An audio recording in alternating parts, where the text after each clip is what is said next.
Ready to transform your anime photos from pretty good to absolutely breathtaking in Photoshop. Let's start with our base image, an anime photo that could use a little Euro pop. The first step is to ensure you are in Adobe Photoshop and have your anime image open.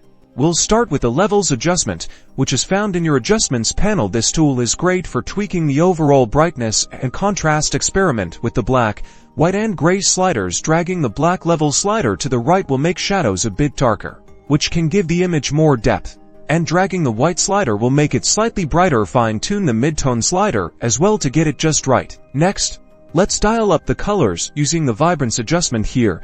Carefully increase the Vibrance slider. This will boost the intensity of the already vibrant colors without oversaturating the image. Then slightly adjust the saturation slider if needed to fine-tune the color. Finally, let's sharpen those details with the Unsharp mask filter. Go to the filter menu, select Sharpen, and then Unsharp mask. Adjust the amount and radius sliders. Keeping the radius low is usually better. This sharpens the edges and makes the details pop, but avoid overdoing it to prevent a harsh, unnatural look.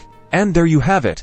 By going through these steps you will have completed the modifications and you are now able to improve those photos. Now you have transformed your anime photo for a vibrant and stunning visual treat.